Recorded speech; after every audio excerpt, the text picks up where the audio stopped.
everybody, welcome to another Dad Chat episode of What a Hell of a Way to Dad. It is Nate and Francis again with you. Nate, how are you doing today? It is it's the middle of July. My daughter's 10th birthday is tomorrow. Looking forward to double digits. But how are things doing on your side? I'm all right. I'm excited. In a little over a month, my daughter's going to start full-time nursery, daycare, basically. The word in French is crèche. The word in British English is nursery. We call it daycare, but effectively it's take child to place 5 days a week for entire working day, which is great because we haven't had that. We've managed to make some things work with a combination of different options, but for the past couple of weeks, we haven't had any Wednesday childcare because the people who normally do that for us, it's a family that we know, they are actually out of the country on vacation. So it's been daddy-daughter time, which is fine, except yesterday she didn't want to nap. Right. And it was an hour and a half of struggle. She obviously needed to nap, but it was an hour and a half of struggle before she actually went down for a nap. And that was not fun. Yeah, I think anybody who's been a parent for longer than 3 days is going to understand I love my child. Sometimes I want my child to be away from me, though. Sometimes I have to give my child to somebody else to watch the child so I can get things done because child does not understand deadlines. No, and also there's things like I still need to put up some shelves in our living room. I need to put up a bunch of pictures. It's like the last bit of sort of assembly of stuff in our house or our apartment before I can really fully be like, we're no longer in moving in mode. I mean, I'd say, 98% of it is done because it just kind of had to get done. And I prioritized getting it done in like the big common areas of the apartment. But there's stuff I need to get rid of. There's stuff I need to move. There's stuff I need to install to free up space and then can consolidate. The room I'm recording in now is supposed to be like an office / like home gym for Cynthia's stuff, but it's like a collection of lots of things that we need to sort through and need to get rid of, but we also need to sort through stuff that's in our basement storage and get rid of it. And there's so many things I need to get done, but I feel as though I've recently been struggling a lot with just being on the precipice of burnout, and it's really erratic as to even when we have the childcare, whether or not they're going to be at the house or just go out all day, because there's so many things for childcare facilities and children's play areas and parks, indoor, outdoor, everything. Geneva's wonderful, but some of the carers who come through this service that it's a thing that the Canton of Geneva subsidizes. It's a company and basically they train and vet carers in a sort of a roster. You get assigned one based on the contract you're offered. You pay the same as what you would pay if you had a child in the state-sponsored nursery or daycare, but it's meant as kind of an option to get people some kind of childcare while they're on the waiting list, because the waiting lists for the state-sponsored nurseries are quite long. Depending on where you are in the city, they can be much worse than ours. And private nurseries, there just aren't that many of them. So even they also have, normally you'd be like, oh, well, I'm sure you can pay a fuckload of money in the free market or whatever. But what you'll find in Switzerland is that oftentimes no, not really. Maybe there is, maybe there isn't. But oftentimes a lot of stuff is pretty, if not oversubscribed, pretty close to full up. Let me tell you, ma'am, I don't know how childcare works in the United States because we've never used it. We work from home, we homeschool. We've never really needed childcare. But I've noticed in my neighborhood, my old neighborhood that I lived in, it wouldn't be unusual for a childcare place to pop up for and stick around for maybe 8 to 10 months and then suddenly not be there anymore. And I'm not sure if this is some sort of money laundering front or some sort of scam, or if it's just somebody who's no, I can take care of kids. Have you ever seen that guy on Twitter? I think he's on Blue Sky now too. I believe he's actually a pastor. His handle is Solomon, Missouri. I haven't. He was the one who had that thing about you don't want to be out here dating right now. Love the wife of your youth. You're they're pegging out here. They're drinking. Do you know what Tulum is? You know what a group chat is? You know what a sneaky link is? That kind of stuff. Very, very, very, very funny guy. And one of the things, he'll just kind of go off on these tangents about stuff periodically. And one of the things he said is that childcare was wild growing up if you're old Gen X, young millennial, because you just got dropped off at a lady house. Oh my God, yes. That's how mine was. Look, and let me tell you something. I was traumatized at these places, not because the childcare was bad. They were wonderful. It's just that it was childcare they were taking care of kids that were between my age at the time, which was 4, and early preteen. I don't remember if there were any teenagers there, but again, I was 4 years old. But I know that at that house, I watched Arachnophobia. I watched Jaws, and I watched Little Shop of Horrors. And now as an adult, Arachnophobia and Little Shop of Horrors, I understand they are comedies. And Jaws, as you watch it, you're like, okay, it's an obvious fake shark. But let me tell you something. My entire childhood scared to death of spiders and sharks. And plants, which doesn't work out great when your father is a gardener sometimes. So it's, shout out to government regulations, I guess, to hopefully in the future maybe stopping children from having to what would you do now? Like, oh, I've got the kids over. Let's put us on. I had a couple of experiences like that. I think in like California. I don't remember living in Washington. It was just we left when I don't think I was even 2 years old yet, so I was basically the same age my daughter is now, and I don't have any memory of it. We did go back once to visit like our old neighbors, and so I know what the street looked like where we lived in Kent, but like not really. I mean, the recollection of a 4-year-old, you know what I mean? Mm-hmm. I remember living in California though. My dad was stationed at Fort Ord, and then he did a year at the Naval War College in Rhode Island in Newport, and then we moved to Germany. So I can remember California, I can remember Rhode Island, I can remember everything after that. I have a vague memory of being dropped off at a lady house one time in California, and like there being some kids older than me, some kids younger, like way younger, still in diapers. I remember seeing like a little kid running around in just a diaper that looked like it really needed to be changed. And this was back in the day when disposable diapers fucking sucked way worse than they do now. I remember watching TV and like stupid commercials. I can't remember. I remember like the people not being particularly nice is my recollection, like being kind of mean or like brusque, harsh with me, but like I don't really have any recollection of anything. All I can recall is I think it was a little boy in the diaper that really needed to be changed. Some lady kind of not being nice to me, and then watching like terrible TV. And there was some song, like a California public service announcement kind of ad thing that was like a song telling kids to not lick knives. I swear to God.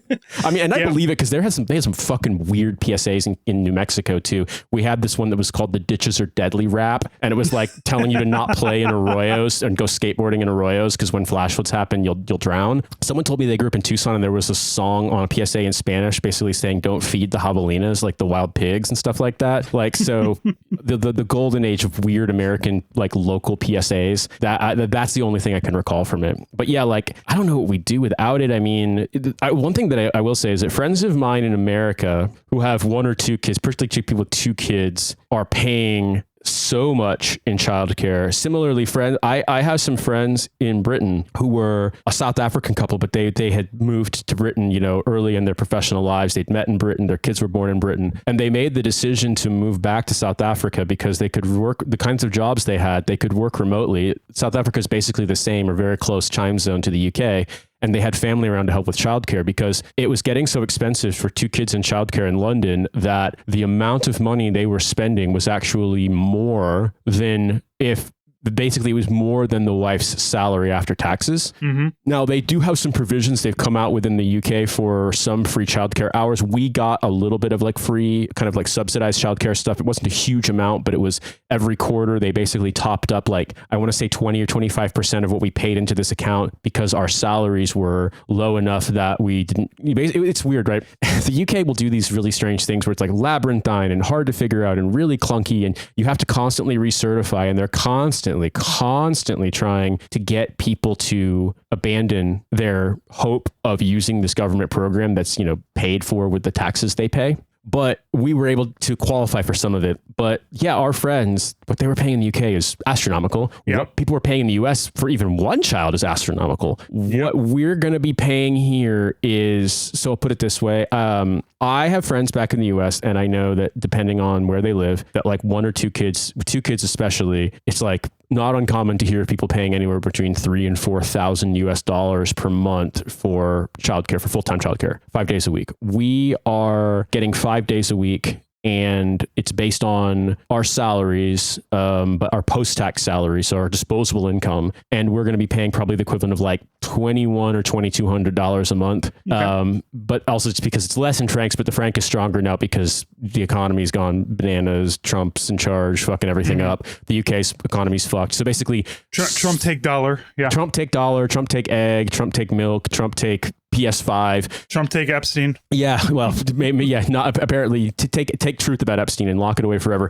I would say that it's weird. Yeah, the franc has really, really appreciated against the dollar. But it's like, I want to say it's like, I don't have the exact sum in front of me, but it's somewhere it's like 1,750 francs a month. That's still a lot. That's like, I understand that compared to American and UK, that still just seems like a lot of money. But also, like, it's somebody who's watching your child. Like, right. You don't want to some lady's house that anymore. And it's also very, we did the parents visit at the nursery. It's really nice. And I mean, the one in London was really nice too, but it was small. It was very small, but they made it work, and they were super nice and super like professional. But the thing is, in the UK, we were paying more. We're absolutely paying more. I mean, some of it, we had like the government subsidy stuff, but like even before that kicked in, we were paying more than what we're going to be paying. And this one, and if we had a second kid, for example, they pretty much guarantee you, like, you have to obviously be on the list, but they'll prioritize you for a slot if you have a second kid. If you have a second kid in the same nursery, their rate is 50% off. And the alumni bonus there. I mean, yeah, I guess it's legacy admissions for daycare. And if you have three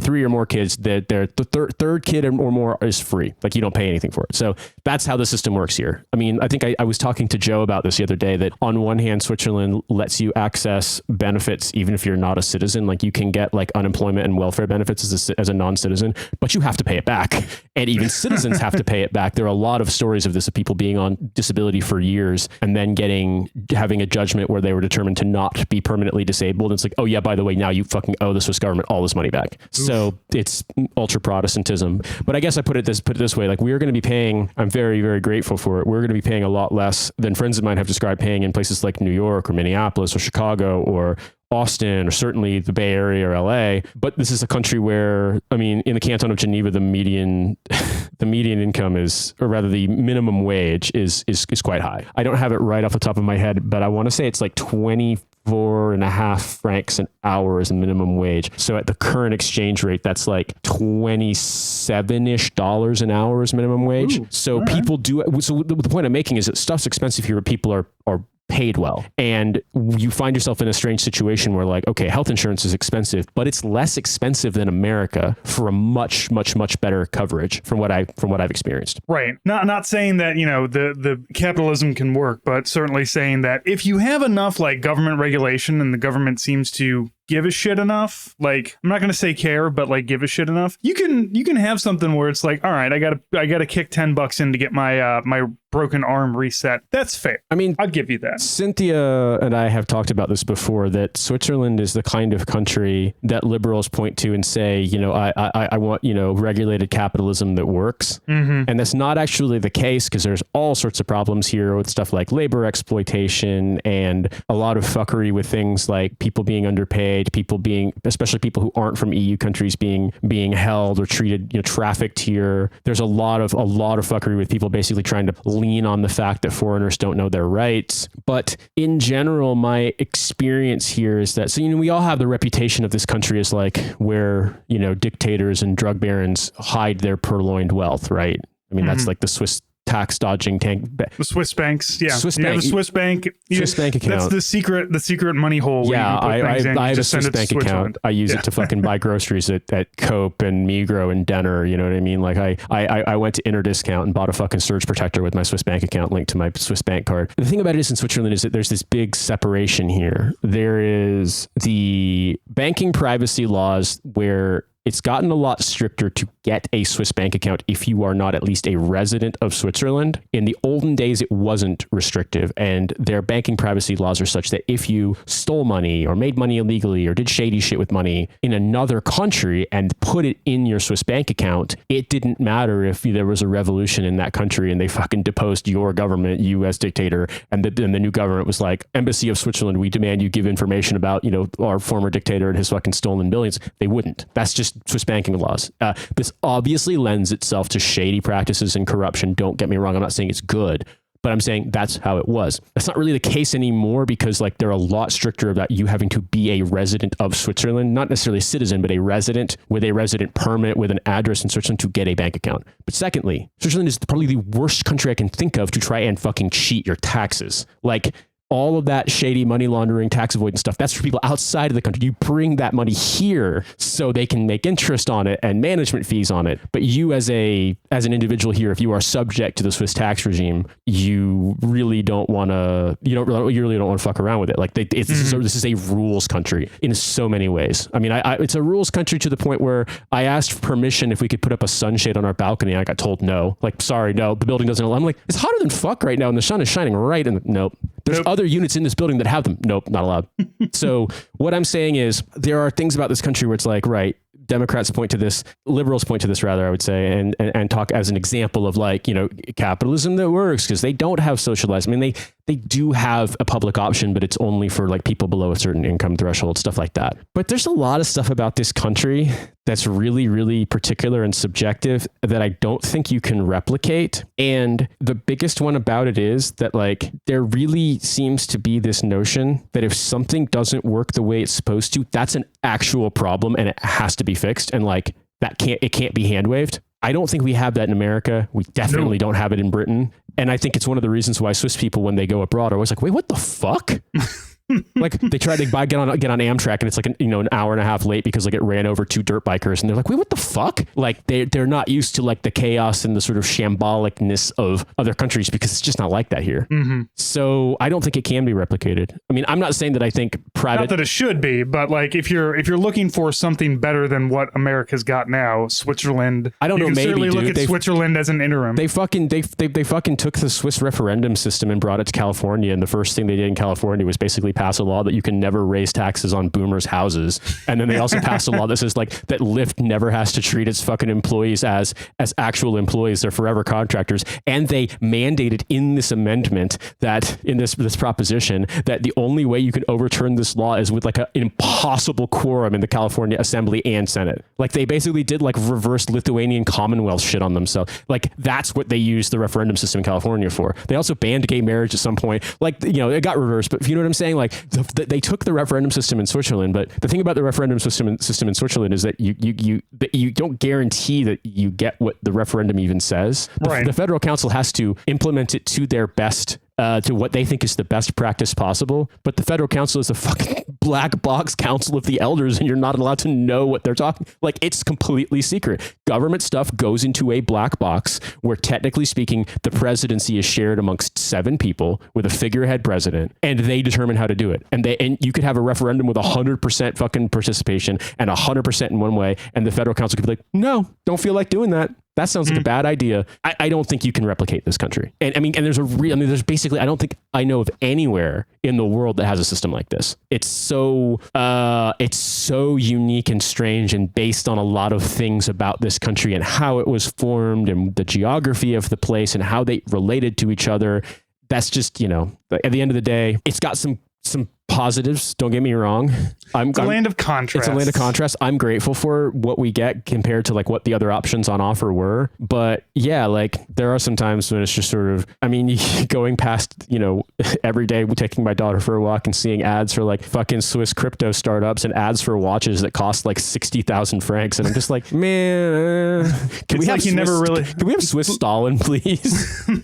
So Nate, as I mentioned earlier, my daughter is turning 10. Yeah. And we have something very special planned for her. And she already knows about this. We're spending the night at the zoo. And my wife was kind of explaining this to me because I knew it was happening. I knew it was coming, but it wasn't like hitting my brain what exactly we're going to have to do for spending the night at the zoo. Because this is like a kid's thing. Like for children, the whole idea is the zoo closes at like 5, so you get this like overnight thing where there's going to be nobody else at the zoo, and you're going to get to do like nocturnal zoo stuff, and then you all go to sleep somewhere. There's no beds. There's no cots. You're not allowed to bring a cot. They specifically say that the building that you're going to be sleeping in, if everybody brought a cot, it wouldn't fit everyone, which is a very frightening concept to me. But like my wife is telling me all of this, and I am just bitching up a storm, Nate. Like, you cannot understand how much I am complaining about having to do this, because it's,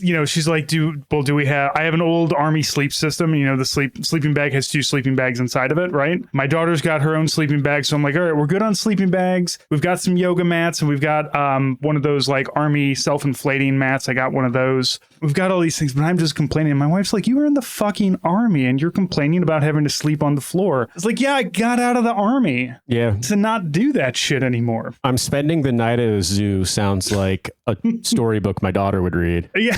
It is. It's like what is the that Ben Stiller Night at the Museum kind of thing, where everything comes to life and we all have a party, except it's an elephant that's stepping on my skull. I did a thing. I used to be part of this like teen library volunteer group when I was in high school. A friend of mine did it and mentioned it to me, and I was involved a little bit when I was probably a sophomore and a junior in high school, and then I just got too busy with sports and I stopped doing it. But one of the events that we did for the teen library council thing was they had an event for elementary school kids to spend the night at the library. And so there were, adults who managed it. And then we, as like the teens, had to like lead these activity groups and stuff. And we had these sort of groups of campers under our charge. And it was fun. I mean, like, I don't know, I was 16. So it was like, well, this is a community service thing. The kids are really into it. I'm here with friends of mine from the program, although I'm we're not really getting to hang out that much because like we have to watch a bunch of like 9, 10, 11-year-olds. I did feel bad because there was only one boy who signed up for it. And he was the brother of one of the kids that I was on the council with. And it was, I mean, I guess when you think about it, like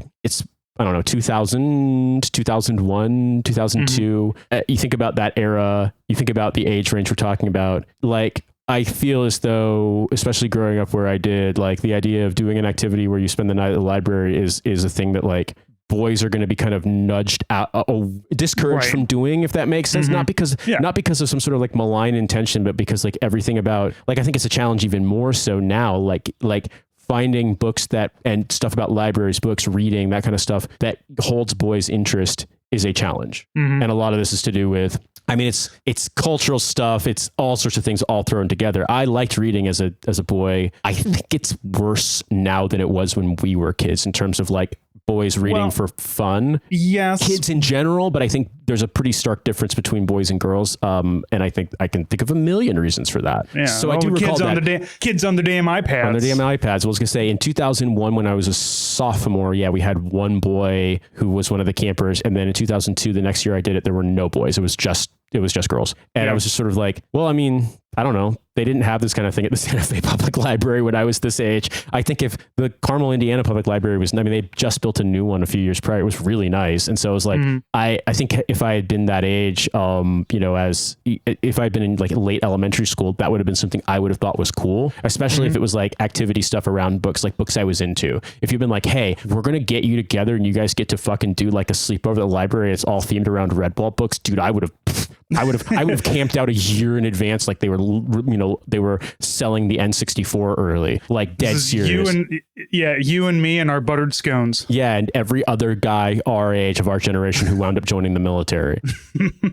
Yeah. My daughter loves the library. I imagine she would live at a library if it was possible. And libraries now, at least the ones that we have, they are a lot more, they're trying to gear a lot more towards kids. Our central library downtown has a big room for kids, like under teens, and then an area that is for preteens and through teenagers, and graphic novels, big thing. Yeah. I can see that. Yeah, not just because I will peruse the graphic novel stuff and look for all kinds of weird shit out there, because I'm not a superhero comic book guy, but I do like graphic novels. That's how I read Moby Dick, was a graphic novel. Because have you ever read From Hell? The movie with Johnny Depp is based on a graphic novel that is long and thorough. It's like, no, I haven't. It's like the author went fucking bonkers to like recreate the milieu of like late Victorian England. It's good. It's interesting. It is, but it is big. It's like hundreds of pages. I don't know. Like that's one thing I will say. French language, culture stuff. They have what they call bande dessinée or BDs, basically comic strips. effectively. But BD culture is way more geared towards adults in a lot of ways, but like there's also plenty of stuff for kids. And I think that like it isn't seen as like a juvenile thing. Like there's, if you want stuff that's like adult, not like erotic, but you know what I mean? Like adult in terms of like adult themes and like there's tons of that. There was a film called famous, I want to say late 2000s, early 2010s lesbian film Blue is a Warm Color is based on a graphic novel, a French graphic novel. There's just a culture of that, and that I don't have any that I know of now, but like there's big festivals about it. Angoulême is one of them. Is like a big French comics festival. That whole culture is there, and yeah, I remember going to like one of the BD stores when I was in France the first time and being like, man, this is. I really wish we had this in America. You know what I mean? Because it's not like DC Comics shit or like Marvel trying to appeal to adults, but still also having to appeal to like both kids and teens and also like the diehard sort of purists who want it to never change. Right. You have to have that understanding that the people who are still regularly reading comic books still want comic books. So you want to make something that's adult-ish for a 40-year-old, but also it's a comic book. That's where you get Todd McFarlane's bullshit. That's where you get Spawn. That's where you get the Carnage plot arc of Spider-Man. If you remember Cletus Cassidy, the psychotic maniac killer who becomes possessed with an alien suit like Venom and becomes Carnage. And so he's just killing people left and right and doing serial killer shit. So Spider-Man and Venom have to team up to stop Carnage, even though they're sworn enemies, because Eddie Brock hates Spider-Man because for some reason Eddie Brock hates Peter Parker, Spider-Man, but the black suit that Venom wears hates Spider-Man because it was the Spider-Man suit from the other dimension. And then they fucking market tested the new Spider-Man suit for the 80s and realized the fans hated it. So they had to create a fucking plot so that the suit was haunted. And then it went to, he got his original suit back when the suit achieved sentience. And then Eddie Brock became a supervillain wearing the old Spider-Man suit. So it was like the new Coke of Spider-Man suits. I read Spider-Man as a kid, dude. When I lived in Germany, there wasn't that much shit for kids, you know, on an army base in the early 90s. It was comical. They showed one movie at the theater at any time. And it was always like, you know, week 1 of the month, like sex, rated R. Week 2, drugs, rated R. Week 3, murder, rated R. You know, Disney's Fantasia,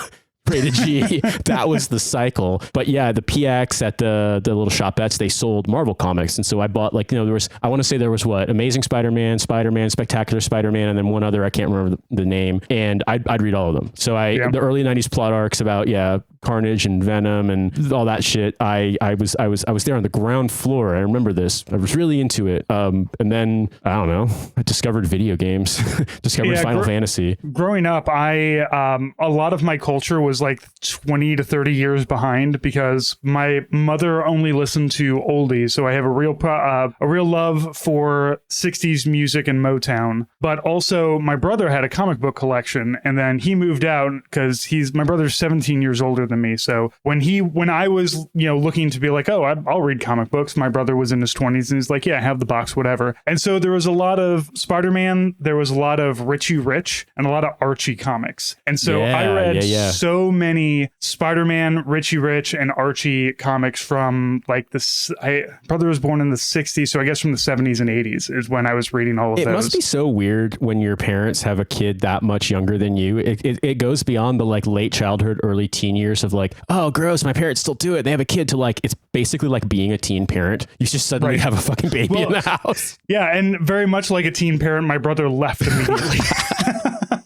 Yeah, I was thinking about it. For me, I read a lot of Archie. My parents had Reader's Digest, which wasn't comics, but that was another thing I read. It was pretty easy reading. Mm-hmm. And we had British neighbors when we lived in Germany, who were a British couple with 2 girls who were much older than me and my brother. And they had lived in Germany since, I want to say, like the late 70s, early 80s. I want to say, I think their kids were born in Britain, but they stayed in Germany. So like they all stayed in Germany. They all naturalized as German citizens. And their daughters had been big readers of the Beano, which is a kid's weekly comic book, when they were little, and the parents still had all of their Beano annuals, the annual books. What is Beano? What does this character look like? Beano is not a person or character, but rather it's kind of like a syndicate, and there's lots of different stories, like serial stories in it. We did a Britanology about it, actually. I can link to it so you can put it in the show notes. But basically, Beano, the Dandy and the Beano were like these kind of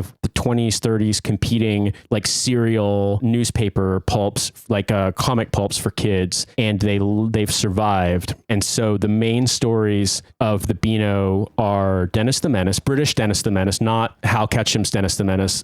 British Dennis the Menace has like kind of spiky black hair and has a wire-haired dog named Gnasher and is constantly causing mischief. He wears a striped shirt. He's always annoying the shit out of his parents. He's an only child. So, and wait, what was his name again? He's Dennis the Menace. British Dennis the Menace. It's still Dennis the Menace. Dennis the Menace, yeah. It's not Reginald the Rapscallion. No. But there's the Bash Street Kids, who is like, they are like the kids in a primary school. I want to say they're like all in second grade. And it's like there's this I can't remember all their names, but there's 5 or 6 of these kids that just like, go about their business doing little kid things, waiting for what is it? I think it's chestnuts. When they fall, they have a little spike. They call them conkers, and like hitting each other with conkers.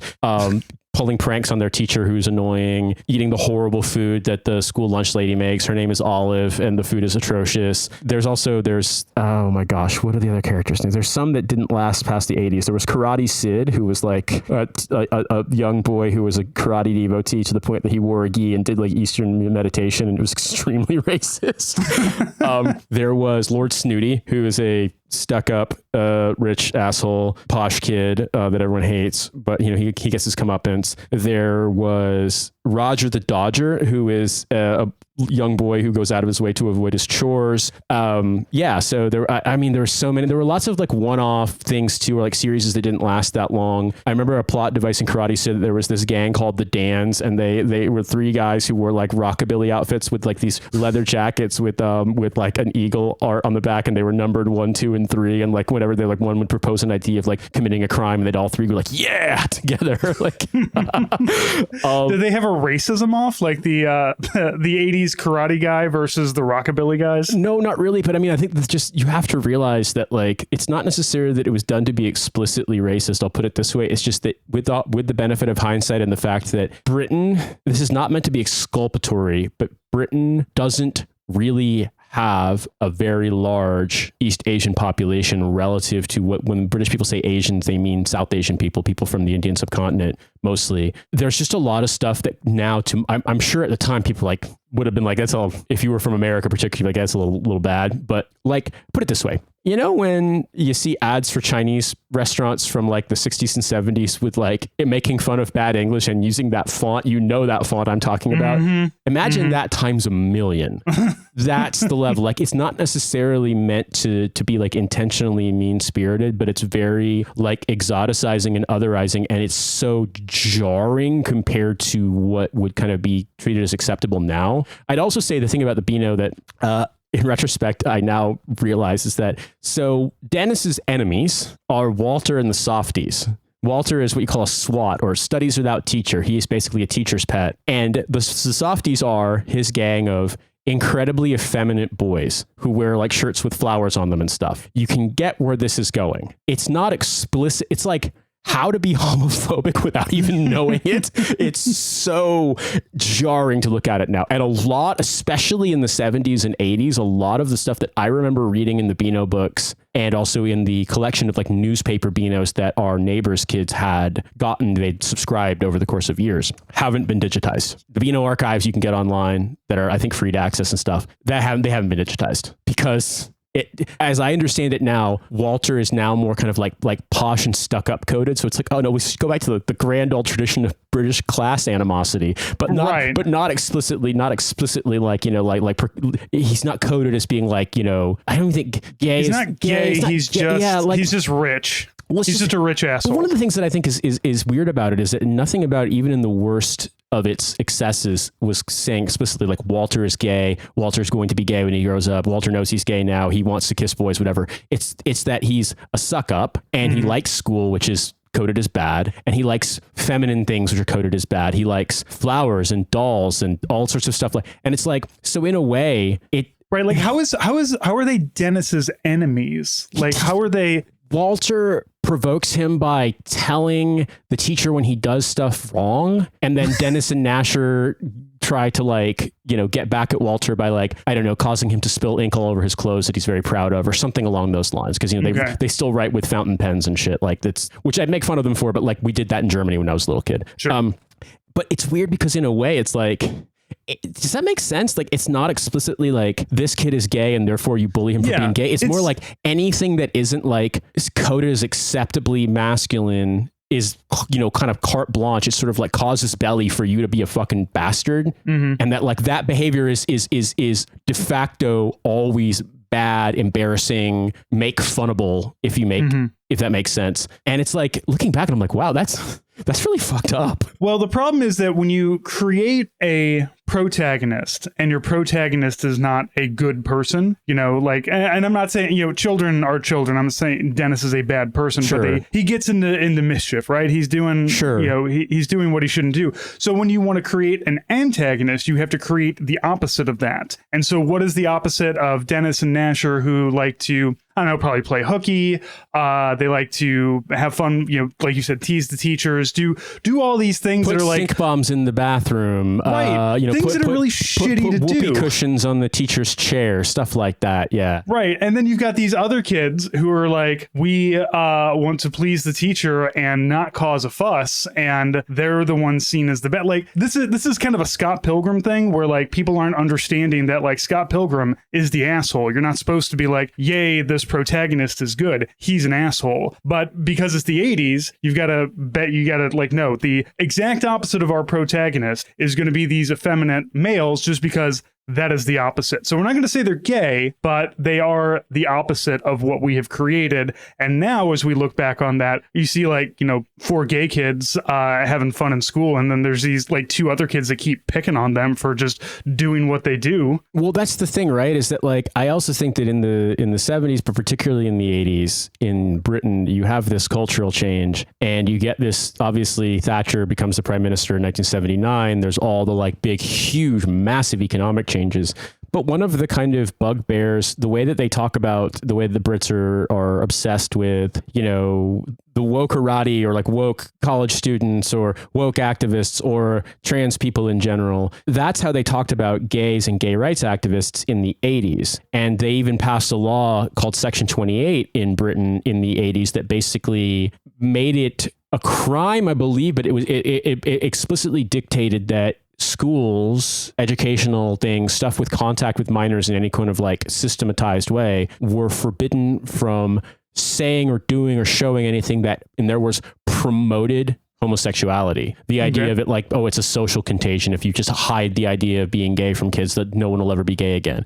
You know, like obviously that's bullshit, but that mentality was really, that was a huge thing at the time. I mean, it took, and it didn't get like repealed until like the 2000s. You know, there was all this stuff that was really, I mean, if you go back and you look at stuff, activism in Britain in the 80s, you look at artists like George Michael or Erasure or the Pet Shop Boys, like this was a thing they talked about a lot because like it effectively was like, even if kids are gay, they're not allowed to know that being gay exists. And like, it's illegal to tell them effectively. And it's so, there's a part of me that looks at like some of this stuff maybe through that lens. It's like, man, this is really fucked up. But then again, it's like, if you look at stuff in the 80s in America, it wasn't, how do you phrase it? Like it was worse, I guess. I mean, in America? Well, I want your opinion on this one. And keep in mind, as we talk about LGBTQI, I am a very white straight man. Right. So take my information. So, but you can remember popular culture stuff from when we were young, and you're a little older than me. I would say, to me, I look back on the stuff that I can recall, and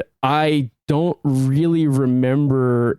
I guess as a kid reading this, the stuff about the softies seemed ubiquitous. It was like, it was pretty constant. And that was like the refrain was like, oh, look, the softies are like having a tea party and playing with flowers. Time to like ruin it and bully them.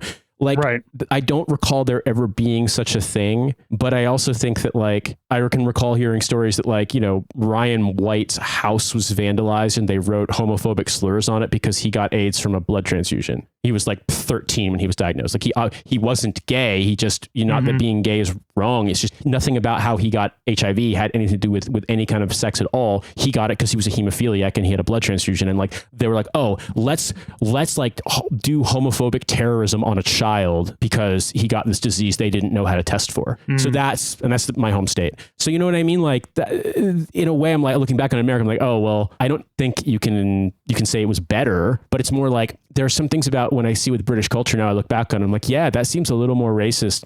Yeah, that seems a lot more homophobic, overtly homophobic. But then I look back and you see American like actual stuff, not nostalgia, not like retrospective, but like the actual uncut stuff from the 80s. And you're like, oh, Jesus fucking Christ, that's sexist. Wow, that's insanely racist. You know what I mean? So I guess it's like 6 in one hand, half dozen in the other. Yeah, my wife right now, our daughter is doing a day camp this week. So my wife has been at home enjoying a quiet house, and she's been watching her favorite show, NCIS, from the very beginning, which is like early 2000s. And even that, like she'll send me messages, be like, this is really like, just even 20 years ago, the way that we talked about gay people and transgender people. And the show, it's not, as you said, it's not being like transgender people are bad or gay people are bad, but it is that very kind of stuck in a time of just like, oh, he's gay. Not that there's anything wrong with that, just doing the like, oh, we have to talk about how gay he is and how cool we are all of him being gay. Have you ever heard of or seen a movie called To Wong Fu, Thanks for Everything, Julie Newmar? Yes. Yeah. I'll watch anything John Leguizamo, Patrick Swayze, and Wesley Snipes as a trio of traveling drag queens on their way to a drag pageant, a film that manages to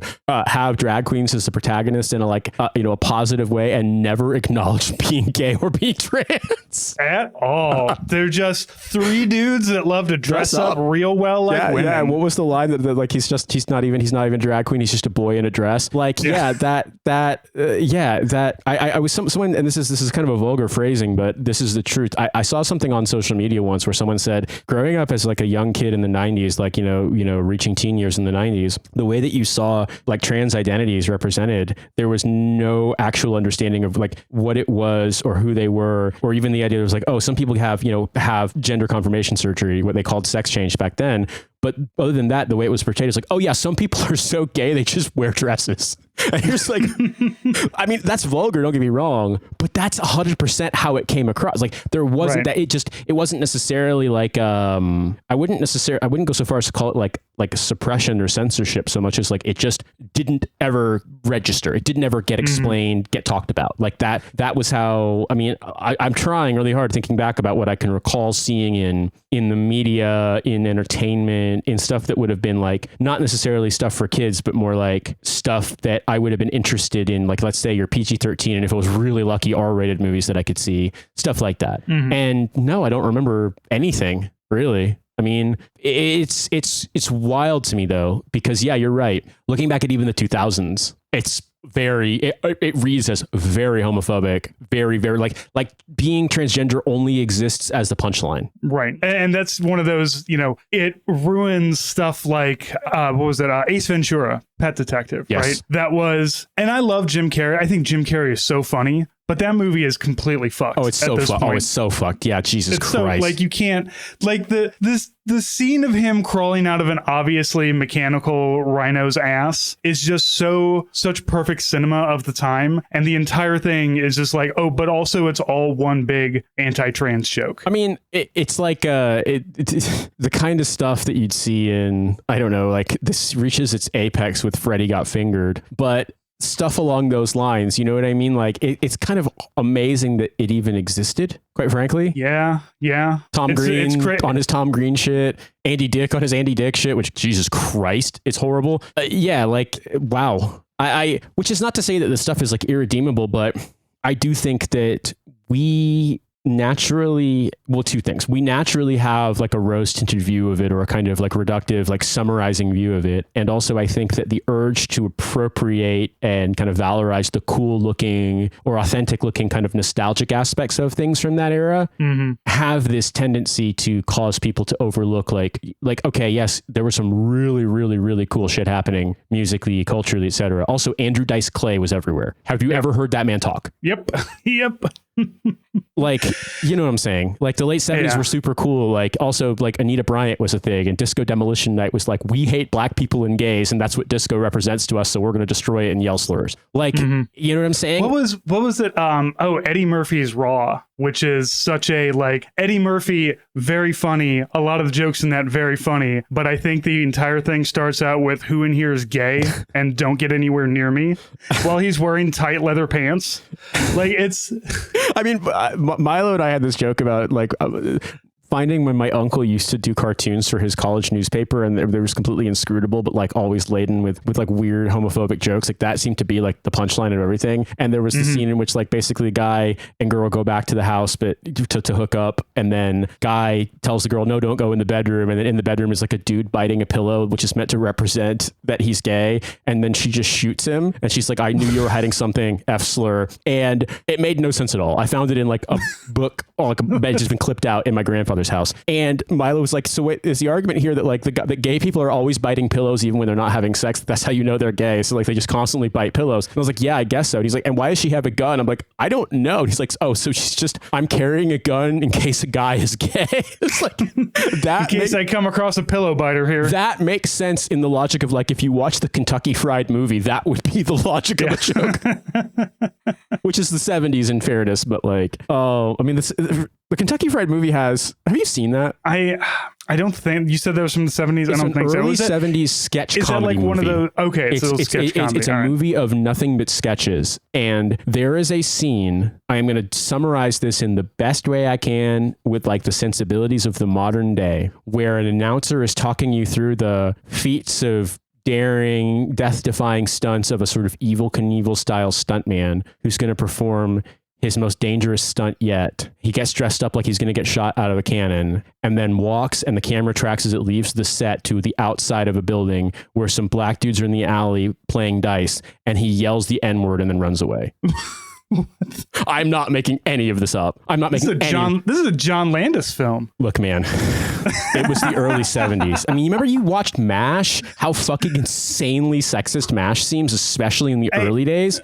Carrie and I have been rewatching MASH, and yes, there are some very uncomfortable episodes. I remember trying to watch it and getting the non-laugh track version of MASH and watching it and making it through like 2 episodes, because every scene with like the nurse was like, hey, Toot's looking fat as fuck today. Like it was so bad. It was so bad. So I mean, yeah, man, I feel as though I am prone to like nostalgia stuff too. But yeah, like thinking about kids comics, nostalgia for that era. Like I don't know. When I look back on, I'm like, yeah, maybe there were some cooler things too, like stuff that I wish my kid would have a chance to see. Like the idea of every week you get like these hand-drawn, like drawn comics, all analog stuff, in like a kid's newspaper, and that was a successful business model. You know what I mean? But then there's other things where I'm like, yeah, but there was some stuff in there that I feel as though kind of like in aggregate, I'm really glad we've moved past. Mm-hmm. Well, Nate, I think that's a podcast for us. I gotta get running. My kid's got to get off to camp, and I gotta make breakfast, make lunch, do all that good stuff. But for all those of you listening, I want to let you know that if you are a member of the Patreon, I'm going to be doing some more content over there, some Patreon exclusive stuff. We're going to start doing giveaways and whatnot too. I've been neglecting our Patreon people. I've just been throwing up episodes and not, trying to connect with you. So if you remember any member of the Patreon, you can get some more bonus content, more than just extra episodes. But also if you're a part of the $10 level, by the end of the month, care packages are going out. So we got some stickers that aren't even in the store yet. You're going to get some extra stuff that we've got lying around too. So jump on that, patreon.com/hellofawaydodie. I was going to throw this out too, just because for those of you out there with some crossover potential here, Lions Led by Donkeys is having a live show in Glasgow, Scotland on Saturday, October 4th. The venue is called the Flying Duck. Doors at 7, show starts at 8. We're going to have tickets going on sale very shortly, but just if you by some chance are in that part of Scotland or close to the Scottish border in Northern England, or you want to fly really fucking far to Scotland in October when the weather is phenomenal, let me promise you, that show is happening. So just as an FYI, that's the next time I'll be performing that I think of. So yeah, check that out. And also, like Francis said, we've got tons and tons of bonus content on the Hell of a Way Patreon, dating all the way back to January 2017. So there's you get all of that if you sign up. A lot of good stuff. A lot of us being like, everybody. damn, Bernie Sanders is going to save democracy. He's going to make communism happen in America. Oh shit, fuck. You can listen to the gradual decline of America through our bonus content. Yeah, our sound quality gets better and our hope for the future fucking nosedives. Well, except for our kids. We love our kids and we want them to have a good world. But obviously, like we have to be sanguine and realistic about some things. All right, everybody. Thank you so much, and we will talk to you next week. Have a good one.